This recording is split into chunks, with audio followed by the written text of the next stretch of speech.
여러분, 혹시 이런 말을 들어보신 적 있으신가요? 지구는 이미 멸망이 확정되었다는 이야기 말입니다. 인간이 아무리 노력해도 결국 인류는 파멸할 수밖에 없고 이것은 피할 수 없는 운명이라는 주장입니다. 최근 인터넷과 영성 커뮤니티에서 이런 종말론적 메시지가 점점 더 많이 퍼지고 있습니다. 환경 파괴, 기후위기, 자본주의의 폐해를 이야기하면서 동시에 영혼의 성장, 환생, 차원 상승 같은 영적 개념들을 함께 섞어놓은 콘텐츠들이죠. 그런데 과연 이런 주장은 진짜일까요? 과학자들도 정말 지구 멸망이 확정되었다고 말하고 있을까요? 오늘은 이 질문에 대해 과학적 사실과 영성적 해석을 구분해서 살펴보려고 합니다.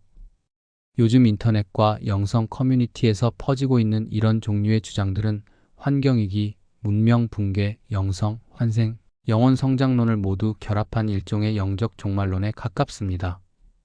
과학적 사실과 철학적 해석, 종교적 상징, 개인적 영성 체계를 혼합해서 설명하고 있기 때문에 각각을 분리해서 살펴볼 필요가 있습니다. 이런 주장들의 핵심 메시지는 크게 5가지로 나눌 수 있습니다. 첫 번째, 인류 멸망은 이미 결정되었다는 주장입니다. 이런 이야기들의 가장 특징적인 부분은 바로 이것입니다. 단순히 환경위기가 심각하다는 경고 수준이 아니라 이미 엔딩이 정해져 있다는 운명론적 세계관을 전제로 합니다. 인간이 아무리 노력해도, 과학기술이 아무리 발전해도, 정책이 아무리 바뀌어도 소용없다는 겁니다. 결국 인류 또는 지구 문명은 붕괴한다고 말합니다. 이것은 단순 환경 경고와는 분명히 다릅니다. 이런 주장들은 운명론적 종말, 확정된 미래를 전제로 합니다. 즉, 가능성 중 하나가 아니라 거의 확정된 결론이라고 제시하는 겁니다. 마치 이미 쓰여진 시나리오를 읽어주는 것처럼 말이죠. 일반적인 환경운동가나 과학자들의 경고와 비교해보면 차이가 명확합니다. 환경운동가들은 보통 지금이라도 행동하면 바꿀 수 있다고 말합니다. 실제로 그린피스 같은 단체는 재생에너지 전환에 집중한다면 기후위기로 인한 재앙을 예방할 수 있다고 강조합니다. 과학자들도 여러 시나리오를 제시하면서 우리의 선택에 따라 미래가 달라질 수 있다고 이야기합니다. 국제기후변화협의체 보고서를 보면 시나리오는 예측이 아니라고 명확히 밝히고 있습니다. 시나리오는 의사결정자가 특정 결정의 효과가 무엇인지 이해하는 데 도움을 주는 도구입니다. 즉, 과학은 확률과 가능성과 시나리오를 말할 뿐 운명적으로 확정되었다고 말하지 않습니다. 하지만 이런 영적 종말론은 다릅니다. 여기서는 엔딩이 이미 정해져 있고 우리는 그저 그 과정을 지켜볼 뿐이라고 주장합니다. 두 번째, 원인은 인간의 욕망과 자본주의라는 분석입니다. 이런 주장들은 인류 멸망의 원인을 아주 명확하게 진단합니다. 인간의 욕망이 산업혁명을 일으켰고, 산업혁명은 대량 생산 시스템을 만들었으며 대량 생산은 과소비 사회를 낳았고 과소비는 환경 파괴로 이어졌다는 겁니다. 그리고 이 환경 파괴가 생태계를 무너뜨리고 기후위기를 만들고 결국 문명 전체를 붕괴시킨다는 흐름으로 설명합니다. 흥미로운 점은 이 부분이 실제 환경학과 생태학에서도 상당 부분 논의되는 내용이라는 겁니다. 무한성장 경제, 과잉 소비, 화석 연료 의존, 플라스틱 오염, 생물 다양성 붕괴 같은 문제들은 실제로 국제기구들이 진지하게 경고하고 있는 현실입니다. 국제기후변화협의체 6차 평가보고서를 보면 인간 활동이 대기, 해양, 토지의 온난화 현상에 영향을 미친 것은 명백하다고 밝히고 있습니다. 현재 지구 평균 온도는 산업화 이전보다 약 섭씨 1.09도 상승한 상태입니다. 대기 중 이산화탄소 농도는 410ppm으로 200만 년 만에 최고 수준에 도달했습니다. 전 세계적으로 폭염, 산불, 가뭄, 홍수 같은 이상기후 현상이 눈에 띄게 증가하고 있습니다. 이런 데이터들은 과학적으로 검증된 사실입니다. 하지만 영적 종말론은 여기서 한 걸음 더 나아갑니다.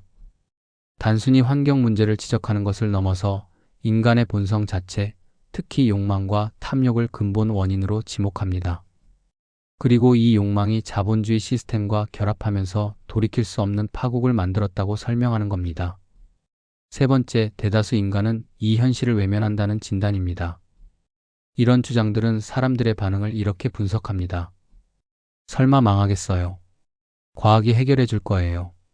국가가 알아서 하겠죠. 나는 힘없는 개인일 뿐이에요.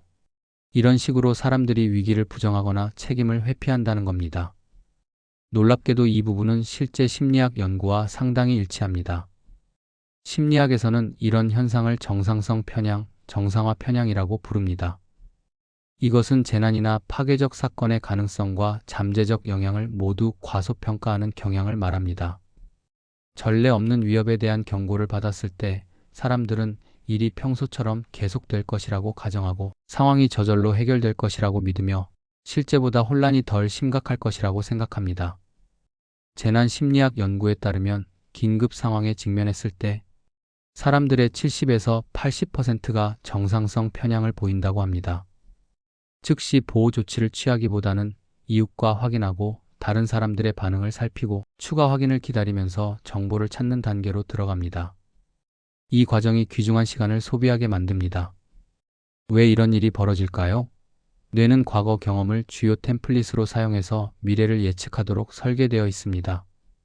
재난은 이전에 일어나지 않았거나 개인적으로 경험하지 않았기 때문에 마음은 자동으로 지금 일어나지 않을 것이라고 가정합니다. 경고 신호를 최소화하고 준비를 미루고 대피 결정을 늦추는 겁니다. 또한 확증 편향도 작용합니다. 사람들은 자신의 기존 믿음과 일치하는 정보를 찾거나 해석하는 경향이 있습니다.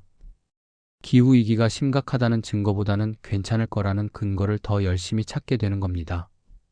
뇌과학자들에 의하면 생각을 바꾸는 것이 뇌 입장에서는 고통이기 때문에 그것을 피하려는 행동이라고 합니다. 이런 주장들은 이러한 심리적 메커니즘을 지적하면서 대부분의 사람들이 위기의 심각성을 제대로 인식하지 못하고 있다고 비판합니다. 그리고 이것이 상황을 더욱 악화시키는 악순환을 만든다고 설명합니다. 집단 무기력, 책임 전가, 인지 부조화 같은 개념들이 모두 여기에 해당합니다. 네 번째, 영혼은 멸망을 다르게 본다는 영적 해석입니다. 여기서부터는 과학 영역을 완전히 벗어나 영성 체계로 넘어갑니다. 이런 주장들은 이렇게 말합니다. 영혼은 여러 행성의 멸망을 경험했다는 겁니다. 죽음은 절대적 비극이 아니라는 겁니다. 멸망은 성장 과정의 일부일 뿐이라고 설명합니다. 이런 세계관은 환생사상, 뉴에이지 영성, 윤회론, 영혼 진화론과 매우 유사합니다. 뉴에이지에서는 영혼 진화, 차원 상승, 지구 각성, 집단의식 같은 개념들을 중요하게 다룹니다. 또한 동양의 윤회 사상과도 연결됩니다. 불교에서도 욕망이 고통을 만든다고 가르치고 집착이 파괴로 이어진다고 설명하죠. 하지만 중요한 차이가 있습니다. 전통 불교는 행성 멸망 확정론을 중심에 두지 않습니다. 오히려 개인의 깨달음과 고통에서의 해방에 초점을 맞춥니다. 반면 이런 영적 종말론은 문명 붕괴라는 거대 서사 안에 영적 성장론을 결합시키는 독특한 구조를 보여줍니다. 영지주의와도 유사한 면이 있습니다. 영지주의는 물질 세계를 비판하고 인간의 무지를 강조하며 깨달음을 중요하게 여깁니다. 현대 종말론과도 연결됩니다.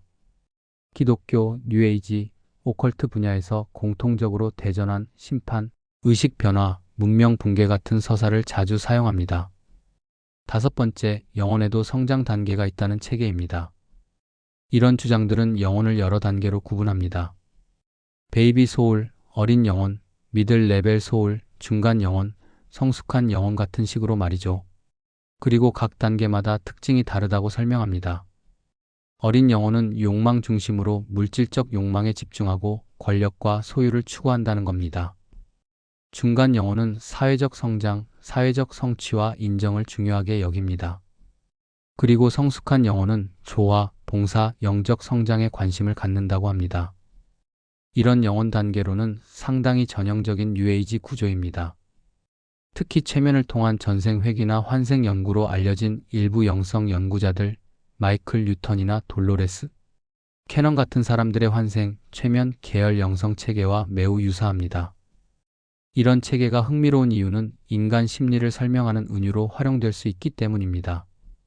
실제로 사람마다 가치관과 동기가 다르고 어떤 사람은 물질에, 어떤 사람은 성취에, 어떤 사람은 의미에 더 집중합니다. 이런 차이를 설명하는 자기 성찰 도구로서는 나름 설득력이 있어 보입니다. 하지만 위험성도 있습니다. 이런 단계론을 문자 그대로 받아들이면 사람들을 저차원과 고차원으로, 덜 진화한 영혼과 진화한 영혼으로 나누는 계층화가 일어날 수 있습니다. 실제로 일부 영성 커뮤니티에서는 깨어난 사람과 잠든 사람, 높은 진동과 낮은 진동, 인간 같은 표현으로 사람들을 구분하면서 우월감이나 선민의식 배타성이 생기기도 합니다. 이것은 매우 위험한 부작용입니다. 이렇게 5가지 핵심 메시지를 정리해보면 이런 영적 종말론은 단순한 환경 이야기가 아니라는 것을 알 수 있습니다. 환경 문제라는 현실적 위기에 영적 세계관을 덧씌워서 독특한 종말론적 서사를 만들어내고 있습니다. 환경학의 기후위기, 사회학의 자본주의 비판, 심리학의 현실 부정, 영성의 환생과 영혼 진화, 종말론의 문명 붕괴, 철학의 욕망과 무지를 모두 하나의 이야기로 합쳐놓은 구조입니다. 과학적 데이터, 심리학적 분석, 철학적 비판, 그리고 영성 사상이 하나로 엮여 있는 겁니다. 이런 영적 종말론의 가장 중요한 특징은 이것이 단순한 환경 영상이나 과학 다큐멘터리가 아니라는 점입니다. 이것은 환경 문제를 영적 세계관으로 재해석한 콘텐츠입니다. 여러 분야의 지식과 사상을 하나의 거대한 이야기로 엮어낸 독특한 구조를 가지고 있습니다. 구체적으로 살펴보면 이런 주장들은 최소한 6개의 서로 다른 영역을 결합하고 있습니다. 첫째, 환경학 영역에서는 기후위기를 다룹니다. 지구온난화, 이상기후, 생태계 파괴 같은 실제 과학 데이터를 활용합니다. 국제기후변화협의체 같은 공신력 있는 기관의 보고서를 인용하면서 위기의 심각성을 강조합니다. 이 부분은 검증 가능한 과학적 사실에 기반하고 있습니다. 둘째, 사회학 영역에서는 자본주의 비판을 전개합니다. 무한성장 경제 시스템, 과잉 소비 문화, 대량 생산과 대량 폐기 구조를 문제의 근본 원인으로 지목합니다. 이건 역시 실제 사회과학에서 활발하게 논의되는 주제입니다. 많은 경제학자와 사회학자들이 현재 경제 시스템의 지속 불가능성을 경고하고 있습니다. 셋째, 심리학 영역에서는 현실 부정 현상을 분석합니다. 정상성 편향, 확증 편향, 집단 무기력, 인지 부조화 같은 실제 심리학 개념들을 동원해서 사람들이 왜 위기를 외면하는지 설명합니다. 이 부분도 재난 심리학, 인지 심리학에서 연구된 실제 현상들입니다. 여기까지는 과학적, 학문적 근거가 있는 영역입니다. 하지만 여기서부터 이야기는 완전히 다른 차원으로 넘어갑니다. 넷째, 영성 영역에서는 환생과 영혼 진화론을 도입합니다. 영혼은 여러 생을 거치며 성장한다는 윤회 사상, 행성 간 환생, 영혼의 단계적 진화, 집단의식의 각성 같은 개념들이 등장합니다. 이것은 과학적으로 검증할 수 없는 영성 체계입니다. 뉴에이지 사상, 불교 윤회론, 영지주의 같은 여러 전통에서 발견되는 개념들을 혼합한 형태입니다. 다섯째, 종말론 영역에서는 문명 붕괴 시나리오를 제시합니다. 단순히 환경이 나빠진다는 수준이 아니라 인류 문명 전체가 무너진다는 극단적 전망을 내놓습니다. 이것은 기독교 묵시록, 힌두교 칼리 유가, 북유럽 신화 라그나로크 같은 전통적 종말론과도 연결되는 서사입니다. 여섯째, 철학 영역에서는 욕망과 무지에 대한 성찰을 담고 있습니다. 인간의 탐욕, 물질에 대한 집착, 진실을 보지 못하는 무명 같은 주제들을 다룹니다. 이것은 불교 철학, 스토아 철학, 환경윤리학 등 여러 철학 전통에서 다뤄온 주제들입니다. 이 6가지 영역이 따로 존재하는 것이 아니라 하나의 통합된 이야기로 엮여 있다는 것이 핵심입니다. 과학적 데이터로 시작해서 사회 비판으로 이어지고 심리 분석을 거쳐서 영적 해석으로 넘어가며 종말론적 전망으로 마무리되는 구조입니다. 각 단계가 자연스럽게 연결되면서 마치 하나의 완결된 세계관처럼 느껴지게 만듭니다. 이런 구조의 장점은 설득력이 높다는 것입니다. 과학적 사실로 출발하기 때문에 신뢰감을 주고 심리학적 분석으로 공감을 얻고 영적 해석으로 위안을 제공합니다. 또한 복잡한 현실 문제를 하나의 명확한 서사로 정리해주기 때문에 혼란스러운 세상을 이해하는 틀로 작용할 수 있습니다. 하지만 문제도 있습니다. 서로 다른 성격의 지식과 믿음을 섞어 놓으면 무엇이 검증 가능한 사실이고 무엇이 개인적 믿음인지 구분하기 어려워집니다. 과학적 데이터 옆에 영적 주장이 놓이면 영적 주장도 과학적 사실처럼 느껴질 수 있습니다. 반대로 과학적 경고가 운명론적 종말 예언과 섞이면 실제 위기에 대한 합리적 대응이 어려워질 수 있습니다. 또한 이런 구조는 비판적 사고를 어렵게 만듭니다. 하나의 부분에 의문을 제기하면 다른 부분에서 답을 찾을 수 있도록 설계되어 있기 때문입니다.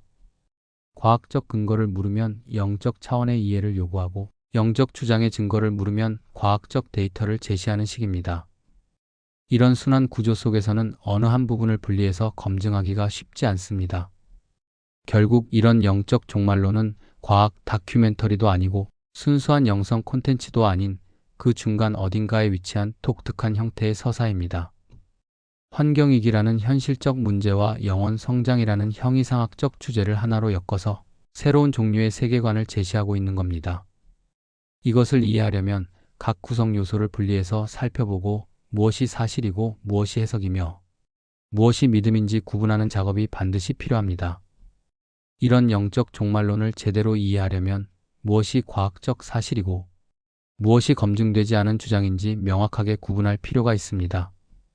같은 이야기 안에 섞여 있기 때문에 혼란스러울 수 있지만 하나씩 분리해서 살펴보면 분명한 차이가 보입니다.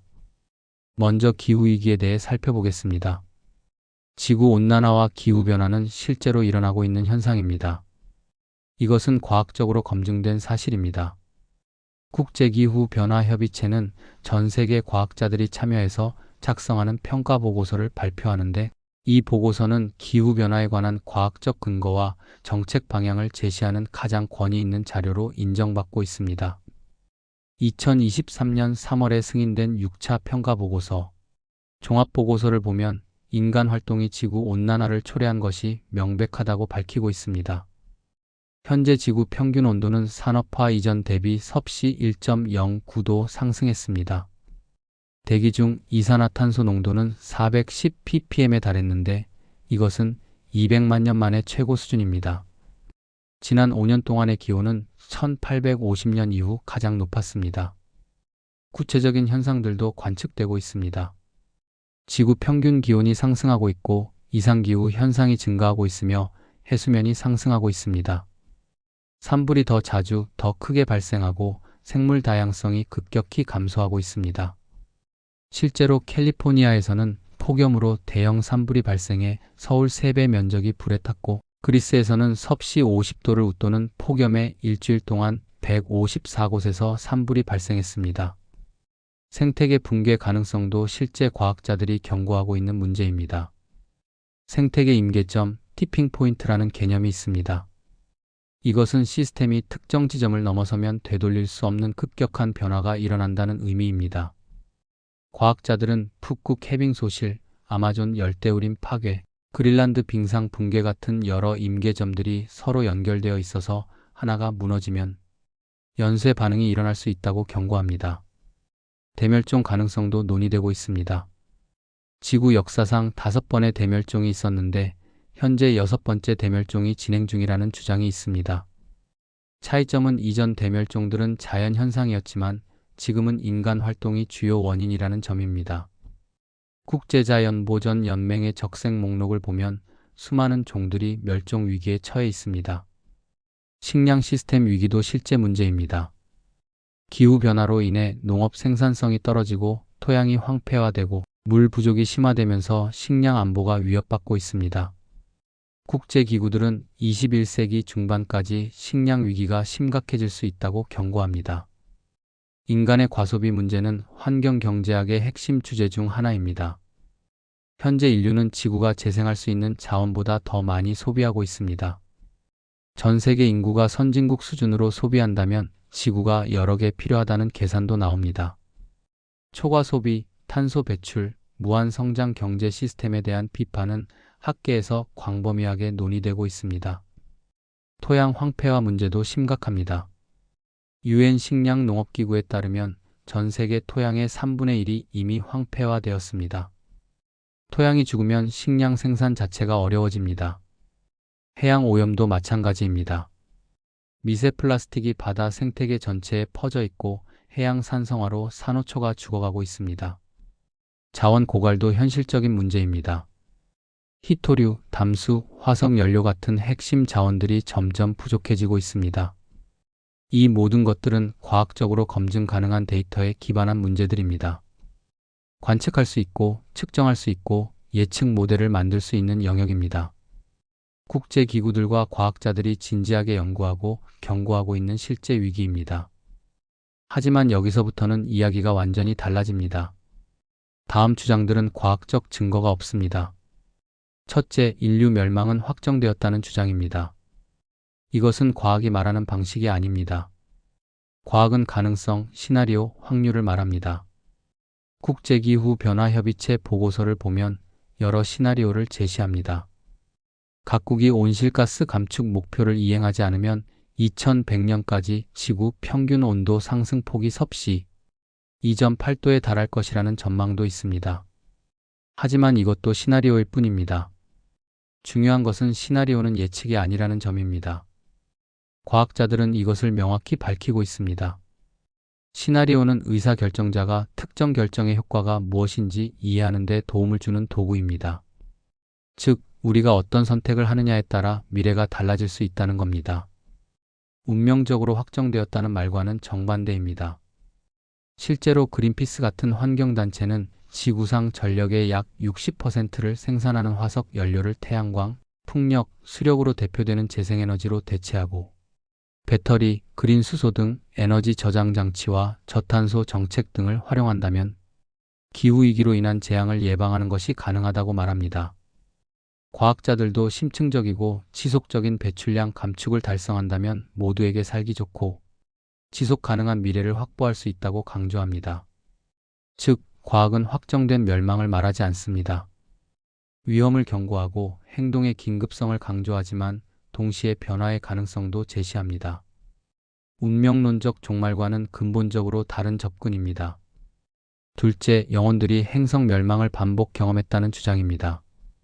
이것은 현재 과학적으로 검증된 증거가 전혀 없습니다. 환생이나 윤회 자체도 과학적으로 입증되지 않았는데 영혼이 여러 행성을 오가며 문명 붕괴를 경험했다는 것은 더욱 검증할 방법이 없습니다. 이것은 믿음의 영역이지 과학의 영역이 아닙니다.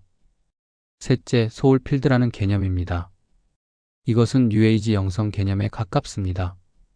때때로 물리학의 양자장 이론과 혼동되기도 하는데 과학적으로는 완전히 별개의 개념입니다. 양자장은 물리학에서 입증된 개념이지만 소울필드는 그렇지 않습니다. 과학 용어를 빌려와서 영성 개념을 설명하는 경우가 많은데 이것은 과학적 권위를 빌리려는 시도일 뿐 실제 과학과는 무관합니다. 넷째, 영혼 레벨이나 영혼 단계론입니다. 이것은 심리적 은유나 영성 체계로는 의미가 있을 수 있지만 객관적으로 입증된 체계는 아닙니다. 사람들의 가치관과 동기가 다르다는 것은 사실이지만 그것을 영혼의 진화 단계로 설명하는 것은 하나의 해석 틀일 뿐입니다. 심리학에서는 발달 단계론이 있지만 그것도 영혼의 레벨과는 다른 개념입니다. 여기서 중요한 점은 검증되지 않았다고 해서 무조건 틀렸다는 의미는 아니라는 겁니다. 과학으로 증명할 수 없는 영역이 존재합니다.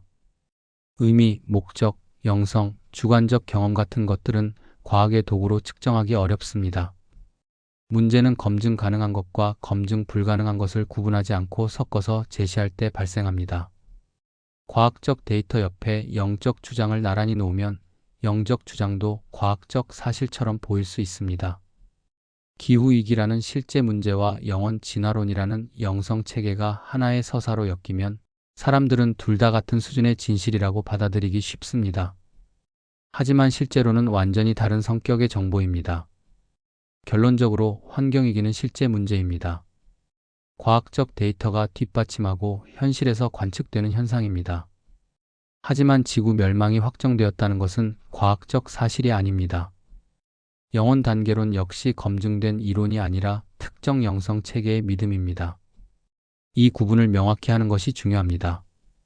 그래야 실제 위기에는 과학적으로 대응하고 개인적 의미는 영성에서 찾되 둘을 혼동하지 않을 수 있습니다. 영적 종말론과 실제 과학자들의 경고를 구분하는 것이 중요합니다. 과학자들도 지구 위기를 심각하게 보고 있지만 그들이 말하는 방식은 운명론적 종말과는 다릅니다. 실제 과학계에서 경고하는 위험들을 구체적으로 살펴보겠습니다. 먼저 기후변화입니다. 국제기후변화협의체 6차 평가보고서에 따르면 인간 활동으로 인해 광범위하고 급격한 변화가 대기, 해양, 빈권, 생물권에서 발생했습니다. 최근 많은 지역에서 발생하는 기후변화는 근현대 인류사에서 전례 없는 일이며 수많은 증거들이 이를 뒷받침하고 있습니다. 구체적인 현상들을 보면 폭염이 급증하고 있습니다. 전 세계적으로 기록적인 폭염이 더 자주, 더 강하게 발생하고 있습니다. 가뭄도 심각합니다. 물 부족은 이미 많은 지역에서 현실이 되었고 농업과 식수 공급에 직접적인 영향을 미치고 있습니다. 반대로 홍수도 증가하고 있습니다. 극단적인 강수 현상이 늘어나면서 대규모 홍수 피해가 반복되고 있습니다. 산불은 특히 심각한 문제입니다. 캘리포니아, 호주, 그리스, 시베리아 등 전 세계적으로 대형 산불이 빈번해지고 있습니다. 이것은 단순히 불이 나는 것을 넘어서 생태계 파괴, 대기 오염, 탄소 배출 증가로 이어지는 악순환을 만듭니다. 농업 피해도 커지고 있습니다. 기후변화로 인해 작물 재배 지역이 변하고 수확량이 불안정해지며 병충해가 증가하고 있습니다. 생물 다양성 붕괴는 또 다른 심각한 위기입니다. 많은 종이 빠르게 멸종하고 있습니다. 과학자들은 현재를 6번째 대멸종 시기라고 부르기도 합니다. 이전 5번의 대멸종은 자연적 원인이었지만 이번은 인간 활동이 주요 원인이라는 점이 다릅니다. 생물 다양성 감소는 생태계 전체의 안정성을 위협합니다. 한 종의 멸종이 먹이 사슬 전체에 영향을 미치고 결국 인간의 식량 안보와 건강에도 직접적인 피해를 줍니다. 토양 황폐화 문제도 간과할 수 없습니다. UN 식량농업기구에 따르면 전 세계 토양의 3분의 1이 이미 황폐화되었습니다. 토양이 죽으면 식량 생산 자체가 어려워집니다. 집약적 농업, 과도한 화학비료 사용, 산림 파괴 등이 토양을 빠르게 황폐화시키고 있습니다. 토양이 회복되는 데는 수백 년이 걸리지만 파괴되는 것은 몇 년이면 충분합니다. 해양 오염은 보이지 않는 곳에서 진행되는 재앙입니다. 미세 플라스틱이 바다 생태계 전체에 퍼져 있습니다. 물고기부터 플랑크톤까지 모든 해양 생물의 몸속에서 미세 플라스틱이 발견되고 있습니다. 해양 산성화도 심각합니다. 대기 중 이산화탄소가 바다에 흡수되면서 해수의 산성도가 높아지고 있습니다. 이것은 산호초를 죽이고 조개류의 껍질을 약하게 만들며 해양 생태계 전체를 위협합니다. 산호 붕괴는 이미 광범위하게 일어나고 있습니다. 산호초는 해양 생물 다양성의 보고인데 백화 현상으로 대규모로 죽어가고 있습니다. 자원 고갈 문제도 있습니다. 희토류는 현대 전자기기에 필수적인데 매장량이 한정적이고 채굴 과정에서 환경 파괴가 심각합니다. 담수 부족은 이미 많은 지역의 현실입니다. 지하수가 고갈되고 빙하가 녹아 없어지면서 물 부족이 심화되고 있습니다. 화석 연료도 언젠가는 고갈될 자원입니다. 더 중요한 것은 화석 연료를 계속 사용하면 기후위기가 악화된다는 점입니다. 중요한 것은 과학자들이 이런 문제들을 경고하면서도 여러 시나리오를 제시한다는 점입니다. 최악의 경우와 최선의 경우, 그리고 그 사이의 여러 가능성들을 보여줍니다. 그리고 우리의 선택에 따라 어떤 미래가 올지 달라진다고 말합니다. 확정된 멸망이 아니라 변화 가능한 미래를 이야기하는 겁니다. 이런 영적 종말론은 갑자기 생겨난 것이 아닙니다. 역사적으로 여러 사상 전통에서 유사한 개념들을 찾아볼 수 있습니다. 어떤 사상들과 연결되는지 살펴보겠습니다. 첫째, 뉴에이지 사상입니다. 뉴에이지는 20세기 후반부터 서구에서 발전한 영성운동입니다. 핵심 특징은 영혼 진화입니다. 영혼이 여러 생을 거치며 점진적으로 발전한다는 믿음입니다. 차원 상승 개념도 있습니다. 인류나 지구 전체가 더 높은 의식 차원으로 올라간다는 주장입니다. 지구각성이라는 표현도 자주 사용됩니다. 지구 자체가 살아있는 존재이며 의식을 가지고 있다는 가이아 이론과 연결됩니다. 집단의식 개념도 중요합니다. 인류 전체가 하나의 의식으로 연결되어 있으며 집단적 각성이 가능하다는 믿음입니다. 뉴에이지의 특징은 여러 전통을 절충한다는 점입니다. 동양의 윤회 사상, 서양의 신비주의, 심리학, 양자 물리학 등 다양한 분야의 개념들을 섞어서 새로운 체계를 만듭니다. 영적 종말론도 이런 절충주의적 특성을 보여줍니다. 둘째, 영지주의입니다. 영지주의는 고대 기독교 시대에 존재했던 신비주의 전통입니다. 핵심 특징은 물질 세계 비판입니다. 물질 세계를 불완전하거나 심지어 악한 것으로 봅니다. 진정한 실제는 영적 차원에 있다고 주장합니다. 인간의 무지를 강조하는 것도 특징입니다. 대부분의 사람들은 진실을 모르고 환상 속에서 살아간다고 봅니다. 깨달음을 강조합니다. 특별한 지식, 그노시스를 통해 진실을 깨닫고 구원받을 수 있다고 믿습니다. 영지주의는 선택된 소수만이 진리를 안다는 엘리트주의 경향이 있습니다. 영적 종말론에서도 비슷한 패턴이 보입니다. 대부분의 사람들은 현실을 외면하지만 깨어난 소수는 진실을 본다는 식의 구조입니다. 셋째, 불교 윤회론입니다. 불교에도 윤회 개념이 있습니다. 욕망이 고통을 만든다는 가르침은 핵심 교리입니다. 집착이 파괴로 이어진다는 설명도 불교 사상의 중요한 부분입니다. 이런 점에서 영적 종말론과 유사한 면이 있습니다. 하지만 중요한 차이가 있습니다. 불교는 행성 멸망 확정론을 중심에 두지 않습니다. 불교의 관심은 개인의 고통에서 벗어나는 것, 깨달음을 얻는 것에 있습니다. 우주나 문명의 종말보다는 개인의 해탈에 초점을 맞춥니다. 또한 불교는 윤리적 실천을 강조합니다. 자비, 불살생, 정직 같은 구체적인 행동 지침을 제시합니다. 단순히 세상이 망한다는 예언에 그치지 않습니다.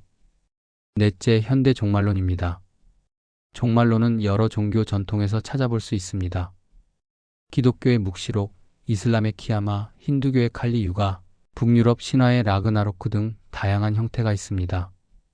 현대에는 이런 전통적 종말론이 환경위기, 핵전쟁, 전염병 같은 현대적 위협과 결합하면서 새로운 형태로 나타나고 있습니다. 뉴에이지, 오컬트, 일부 기독교 분파에서 공통적으로 사용하는 개념들이 있습니다. 대전환이라는 표현입니다. 기존 질서가 무너지고 새로운 시대가 온다는 믿음입니다. 심판 개념도 있습니다. 선과 악이 구분되고 각자 합당한 결과를 받는다는 주장입니다. 의식 변화를 강조합니다. 새로운 시대로 가기 위해서는 의식의 변화가 필요하다고 말합니다. 문명 붕괴 서사도 자주 등장합니다. 현재 문명이 타락했거나 잘못된 길을 가고 있어서 결국 무너질 것이라는 이야기입니다. 이런 종말론의 특징은 위기와 희망을 동시에 제시한다는 점입니다. 세상이 망한다는 암울한 전망과 함께 그 이후 더 나은 세상이 온다는 희망을 제공합니다. 심리적으로 강력한 서사 구조입니다. 영적 종말론은 이 모든 전통의 요소들을 결합하고 있습니다. 뉴에이지의 영원 진화론, 영지주의의 물질 세계 비판, 불교의 욕망, 비판, 현대 종말론의 문명 붕괴 서사가 하나로 엮여 있습니다. 여기에 과학적 데이터를 추가해서 설득력을 높입니다. 새로운 것처럼 보이지만 사실은 오래된 사상들의 현대적 재조합이라고 할 수 있습니다. 영적 종말론에서 자주 등장하는 영혼 단계론, 특히 베이비 소울이나 어린 영혼 같은 개념은 어떤 특징을 가지고 있을까요? 이것은 상당히 전형적인 뉴에이지 구조입니다. 자세히 살펴보겠습니다. 영혼 단계론의 기본 구조는 대체로 비슷합니다. 어린 영혼은 욕망 중심이라고 설명합니다. 물질적 소유, 권력, 쾌락에 집중하며 즉각적인 만족을 추구한다고 합니다. 세상을 경쟁의 장으로 보고 이기고 지는 것에 관심이 많다고 설명합니다. 자기 중심적이며 타인의 감정이나 필요를 잘 고려하지 못한다고 봅니다. 중간 영혼은 사회적 성장 단계라고 합니다. 사회적 성취와 인정을 중요하게 여기며 명예와 지위에 관심이 많다고 설명합니다. 규칙과 질서를 중시하고 소속감을 추구한다고 합니다. 타인의 평가를 의식하며 사회적 기대에 부응하려 노력한다고 봅니다. 성숙한 영혼은 조화와 봉사 중심이라고 설명합니다. 물질적 성공보다 내적 평화와 의미를 추구한다고 합니다. 타인에 대한 공감 능력이 높고 봉사와 기여에 관심이 많다고 봅니다. 영적 성장과 깨달음을 중요하게 여기며 전체와의 연결성을 인식한다고 설명합니다. 이런 구조는 특히 최면을 통한 전생회귀나 환생 연구로 알려진 일부 영성 연구자들의 체계와 매우 유사합니다. 마이클 뉴턴이나 돌로레스 캐넌 같은 사람들이 대표적입니다. 이들은 수천 건의 최면 사례를 분석해서 영혼의 진화 단계를 체계화했다고 주장합니다. 이런 영혼 단계론이 가진 장점도 있습니다. 첫째, 인간 심리를 설명하는 은유로는 흥미롭습니다. 실제로 사람들은 서로 다른 가치관과 동기를 가지고 있습니다. 어떤 사람은 물질적 성공에, 어떤 사람은 사회적 인정에, 어떤 사람은 의미와 목적에 더 집중합니다. 이런 차이를 이해하는 틀로서는 나름 설득력이 있어 보입니다. 둘째, 자기 성찰 도구로 활용할 수 있습니다. 내가 지금 어떤 단계에 있는지, 무엇을 추구하는지, 어떻게 성장할 수 있는지 생각해보는 계기가 될 수 있습니다. 자신의 욕망과 동기를 돌아보고 더 성숙한 방향으로 나아가려는 노력을 할 수 있습니다. 하지만 위험성도 분명히 존재합니다. 가장 큰 문제는 사람들을 저차원과 고차원으로, 덜 진화한 영혼과 진화한 영혼으로 나누는 계층화가 일어날 수 있다는 점입니다. 이것은 매우 위험한 사고방식입니다. 한 인간을 어린 영혼이라고 규정하는 순간 그 사람의 생각과 행동을 폄하하거나 무시할 수 있습니다. 실제로 일부 영성 커뮤니티에서는 이런 문제가 나타나고 있습니다. 깨어난 사람과 잠든 사람을 구분합니다. 높은 진동과 낮은 진동 인간이라는 표현을 사용합니다. 의식이 높은 사람과 낮은 사람으로 나눕니다. 이런 표현들이 계층화와 선민의식으로 이어집니다. 이것이 위험한 이유는 여러 가지입니다.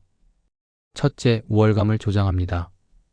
자신은 성숙한 영혼이고 다른 사람들은 어린 영혼이라고 생각하면 자연스럽게 우월감이 생깁니다. 둘째, 배타성을 만듭니다. 깨어난 사람들끼리만 모이고 그렇지 않은 사람들을 배제하는 경향이 생깁니다. 셋째, 대화를 차단합니다. 상대방의 의견을 낮은 의식 수준의 말이라고 치부하면 진지한 대화가 불가능해집니다.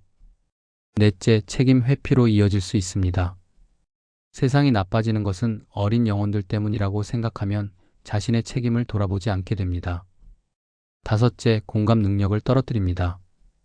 상대방을 영혼 단계로 분류하는 순간 그 사람의 구체적인 상황과 고통을 보지 못하게 됩니다. 더 근본적인 문제는 이런 단계론이 객관적으로 검증할 수 없는 체계라는 점입니다. 누가 어떤 단계인지 어떻게 판단할까요? 대부분 자기 평가나 주관적 판단에 의존합니다. 자신은 성숙한 영혼이고 자신과 의견이 다른 사람은 어린 영혼이라고 생각하기 쉽습니다. 이것은 확증 편향의 전형적인 예입니다. 심리학에는 발달 단계론이 있습니다. 하지만 그것은 관찰 가능한 행동과 인지 능력을 기준으로 합니다. 영혼 단계론은 그런 객관적 기준이 없습니다. 결국 개인의 해석과 믿음에 달려 있는 겁니다. 결론적으로 영혼 단계론은 하나의 은유나 사고의 틀로는 유용할 수 있습니다. 하지만 그것을 문자 그대로 받아들이거나 사람들을 실제로 분류하는 기준으로 사용하면 위험합니다.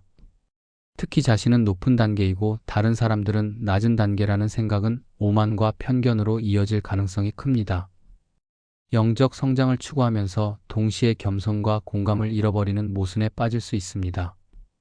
영적 종말론이 문명 붕괴를 이야기하는 것과 별개로 실제 학문에도 문명 붕괴 연구는 존재합니다. 역사학, 고고학, 인류학에서 과거 문명들이 어떻게 붕괴했는지 연구합니다. 실제 사례들을 살펴보겠습니다. 가장 유명한 사례 중 하나는 청동기 시대의 붕괴입니다. 기원전 1200년경 지중해 동부와 근동 지역에서 일어난 청동기 시대, 후기로부터 철기 시대 초기로의 전환 시기를 말합니다. 이 시기에 번성했던 여러 문명들이 갑자기 무너졌습니다. 당시 멸망한 문명들은 어마어마합니다. 히타이트 제국이 완전히 사라졌습니다. 미케네 그리스 문명이 붕괴했습니다. 우가리트 같은 부유한 도시 국가들이 철저하게 파괴되어 폐허가 되었습니다. 심지어 강력했던 이집트도 큰 타격을 받았습니다. 역사학자들은 이것을 고대 역사상 최악의 재앙으로 묘사합니다. 서로마 제국의 멸망보다도 더 처참했다고 평가하기도 합니다. 청동기 문명 붕괴의 원인에 대해서는 여러 이론이 있습니다. 바다 민족이라는 정체불명의 집단의 침략설도 있고 대규모 지진설도 있으며 기후변화와 가뭄설도 있습니다. 하지만 현재 학계의 주류 견해는 복합 효과 이론입니다. 즉, 한 가지 원인이 아니라 여러 요인들이 동시에 작용했다는 겁니다. 시스템 붕괴가 일어나면서 일련의 사건들이 서로 연결되었고, 하나의 요인이 다른 요인들에 영향을 미치면서 각각의 요인들이 극대화되었다는 설명입니다. 침략, 지진, 가뭄, 무역망 붕괴, 사회 불안이 모두 얽히면서 연쇄 반응을 일으켰다는 겁니다. 중요한 점은 청동기 붕괴 이후에도 문명은 계속되었다는 사실입니다. 암흑시대를 거쳐서 새로운 문명들이 등장했습니다. 페니키아 도시 국가들, 고대 그리스 폴리스들, 이스라엘 왕국 등이 생겨났습니다. 완전한 종말이 아니라 전환의 시기였던 겁니다. 또 다른 유명한 사례는 마야 문명의 붕괴입니다. 마야 문명은 기원전 6세기경부터 중앙아메리카에서 발전했습니다. 천문학, 수학, 건축, 예술 등에서 놀라운 성취를 이룬 문명이었습니다. 그런데 서기 900년대에 고전기 마야 문명이 갑자기 사라졌습니다. 최근 과학적 연구들은 가뭄이 주요 원인이었을 가능성이 크다고 밝히고 있습니다. 영국 케임브리지 대학과 미국 플로리다 대학 공동연구진은 멕시코의 치칸카납 호수에서 석고와 산소 동위원소를 분석했습니다. 이들 성분 비율이 높다는 것은 강우량이 적어져서 호수물이 줄어들었음을 의미합니다. 분석 결과 서기 800년경과 950년경에 심각한 가뭄이 있었으며 이 시기 강우량은 평년의 절반 이하였다고 합니다. 미국 펜실베니아 주립대학 연구진도 벨리제의 동굴에서 수집한 석순을 분석한 결과 서기 660년에서 1000년 사이, 1020년에서 1100년 사이 두 번의 오랜 가뭄이 있었다고 밝혔습니다. 하지만 가뭄만이 원인은 아니었을 것입니다. 인구 과잉, 산림 파괴, 토양 황폐와 전쟁, 사회 불안 등이 복합적으로 작용했을 가능성이 큽니다. 환경재해와 사회 시스템의 취약성이 결합해서 문명 붕괴로 이어진 겁니다. 마야 문명도 완전히 사라진 것은 아닙니다. 남부 저지대의 대도시들은 버려졌지만 북부 지방으로 이동한 사람들이 새로운 도시들을 세웠습니다. 치첸 이트사, 마야판 같은 도시들이 번성했습니다. 후기 마야 문명은 16세기 스페인 침공까지 계속되었습니다. 문명 붕괴를 체계적으로 연구한 학자로 제레드 다이아몬드가 있습니다. 그의 저작 붕괴는 문명이 어떻게 붕괴하는지 분석한 유명한 책입니다. 다이아몬드는 환경 파괴, 기후변화, 적대적 이웃, 우호적 교역 상대의 상실, 사회의 대응 방식 등 5가지 요인을 제시합니다. 중요한 것은 실제 문명 붕괴 연구가 보여주는 교훈입니다. 첫째, 문명 붕괴는 복합적 원인에 의해 일어납니다. 단순히 한 가지 이유로 설명할 수 없습니다. 둘째, 환경 문제가 중요한 역할을 합니다. 가뭄, 토양 황폐와 자원 고갈이 반복적으로 등장합니다. 셋째, 사회의 대응 방식이 결정적입니다. 같은 환경 위기를 겪어도 어떤 사회는 살아남고 어떤 사회는 무너집니다. 넷째, 붕괴 후에도 인간은 계속됩니다. 완전한 종말이 아니라 전환과 재편의 과정입니다. 다섯째, 경고 신호를 무시하면 위험합니다. 많은 경우 붕괴 전에 조짐이 있었지만 제대로 대응하지 못했습니다. 이런 실제 사례들은 영적 종말론과는 다른 메시지를 줍니다. 확정된 멸망이 아니라 선택과 대응의 문제라는 겁니다. 이런 영적 종말론에 대해 제기할 수 있는 비판점들을 살펴보겠습니다. 3가지 주요 문제점이 있습니다. 첫째, 결정론의 문제입니다. 이미 끝났다는 식의 메시지는 사람들에게 매우 부정적인 영향을 미칠 수 있습니다. 체념을 유발합니다. 어차피 정해진 미래라면 노력해도 소용없다는 생각이 듭니다. 환경을 보호하려는 노력, 정책을 바꾸려는 시도, 생활 방식을 개선하려는 행동 모두가 무의미하게 느껴질 수 있습니다. 공포를 조장합니다. 확정된 멸망이라는 메시지는 사람들을 두렵게 만듭니다. 하지만 이 공포는 건설적인 행동으로 이어지지 않습니다. 오히려 마비 상태를 만듭니다. 너무 큰 두려움은 사람들을 움직이지 못하게 만듭니다. 무기력을 만듭니다. 개인의 힘으로는 어쩔 수 없다는 생각이 강화됩니다. 집단적 무력감이 퍼지면 실제로 바꿀 수 있는 일들조차 시도하지 않게 됩니다. 역설적으로 환경위기를 경고하면서 동시에 사람들이 행동하지 못하게 만드는 겁니다. 실제 과학자들과 환경운동가들이 강조하는 것은 정반대입니다. 지금 행동하면 바꿀 수 있다는 메시지입니다. 국제기후 변화 협의체 보고서도 심층적이고 지속적인 배출량 감축을 달성하면 지속 가능한 미래를 확보할 수 있다고 말합니다. 그린피스도 재생에너지 전환을 통해 재앙을 예방할 수 있다고 강조합니다. 확정된 멸망론은 이런 희망의 메시지를 차단합니다. 사람들이 실제로 할 수 있는 일들, 소비 패턴 바꾸기, 재생에너지 지지하기, 정치인에게 압력 넣기, 지역 사회에서 실천하기 같은 구체적 행동들을 무의미하게 만들어 버립니다. 둘째, 과학과 영성을 혼합하는 문제입니다. 환경 문제는 실제 데이터 기반 문제입니다. 온도 상승, 이산화탄소 농도, 해수면 변화, 생물종 감소 같은 것들은 측정 가능하고 검증 가능한 현상들입니다. 이런 문제들에 대해서는 과학적 방법으로 접근해야 합니다. 원인을 분석하고 해결책을 모색하고 정책을 만들고 기술을 개발하는 것이 필요합니다. 그런데 여기에 소울필드, 영혼 레벨, 행성 환생 같은 개념들을 섞으면 검증이 어려워집니다. 무엇이 사실이고 무엇이 믿음인지 구분이 흐려집니다. 과학적 해결책을 찾는 대신 영적 각성을 기다리게 될 수 있습니다. 구체적인 행동보다 의식의 변화를 강조하게 될 수 있습니다. 물론 의식의 변화도 중요합니다. 가치관이 바뀌어야 생활 방식도 바뀝니다. 하지만 의식 변화만으로는 충분하지 않습니다. 시스템을 바꾸고 정책을 바꾸고 인프라를 바꾸는 구체적인 행동이 필요합니다. 영적 접근과 실천적 접근이 함께 가야 하는데 둘을 혼합하면 오히려 실천이 약화될 위험이 있습니다. 또한 과학적 권위를 빌려서 검증되지 않은 주장에 신뢰성을 부여하는 문제도 있습니다. 국제기후 변화협의체 데이터를 인용하다가 갑자기 영원 진화론으로 넘어가면 사람들은 둘 다 같은 수준의 사실이라고 받아들이기 쉽습니다. 이것은 지적으로 정직하지 못한 방식입니다. 셋째, 인간과 사회를 지나치게 단순화하는 문제입니다. 현실은 훨씬 복잡합니다. 기업 구조를 봐야 합니다.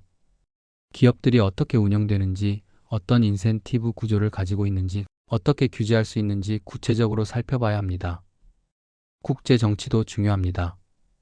기후협약, 무역규칙, 국가 간 협력과 갈등이 모두 영향을 미칩니다. 경제 시스템을 이해해야 합니다. 자본주의가 문제라고 말하는 것만으로는 부족합니다. 어떤 종류의 자본주의인지, 어떻게 개혁할 수 있는지, 대안은 무엇인지 구체적으로 논의해야 합니다. 기술 발전도 고려해야 합니다. 재생에너지 기술, 탄소 포집 기술, 효율 개선 기술들이 빠르게 발전하고 있습니다. 기술만으로 모든 것을 해결할 수는 없지만 중요한 역할을 할 수 있습니다. 빈곤 문제도 있습니다. 개발도상국 사람들은 선진국처럼 소비하지도 않았는데 기후변화의 피해를 가장 많이 받습니다. 정의와 형평성의 문제입니다. 단순히 인간 욕망 때문이라고 말하면 이런 복잡한 현실을 놓치게 됩니다. 또한 이미 변화가 일어나고 있다는 사실도 무시됩니다. 많은 국가들이 탄소 중립을 선언했습니다. 재생에너지 비중이 빠르게 증가하고 있습니다. 전기차가 보급되고 있습니다. 사람들의 인식도 변하고 있습니다. 완벽하지는 않지만 변화는 진행 중입니다. 이미 끝났다는 식으로 말하면 이런 긍정적 변화들을 보지 못하게 됩니다. 지금까지 살펴본 내용을 종합해 보겠습니다. 이런 영적 종말론은 크게 보면 환경위기를 영적 문명 붕괴 서사로 해석한 콘텐츠라고 볼 수 있습니다. 핵심 구조는 명확합니다. 인간의 욕망이 문명 발전을 이끌었고 문명 발전이 환경 파괴를 만들었으며 환경 파괴가 붕괴로 이어지고 이 과정이 결국 영혼의 성장을 위한 배움이라는 흐름입니다. 시작은 욕망이고 중간은 파괴이며 끝은 깨달음입니다. 비극적 서사이면서 동시에 성장 서사입니다. 여기에는 여러 요소들이 강하게 결합되어 있습니다. 실제 환경 문제에 대한 경고가 있습니다. 이것은 과학적으로 검증된 현실입니다. 기후위기, 생태계 파괴, 자원 고갈은 실제로 일어나고 있습니다.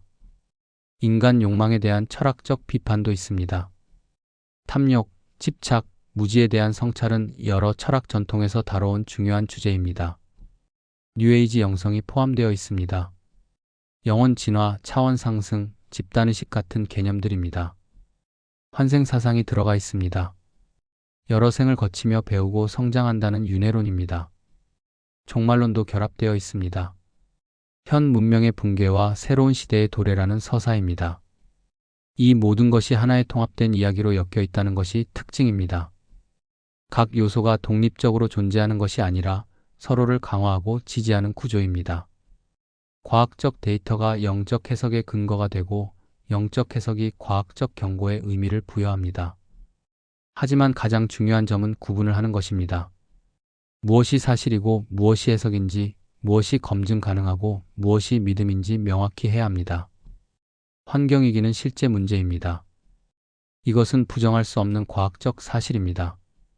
지구 평균 기온이 상승하고 있고 생태계가 위협받고 있으며 시급한 대응이 필요합니다. 이 부분은 진지하게 받아들여야 합니다. 그러나 지구 멸망이 확정되었다는 것은 과학적 사실이 아닙니다.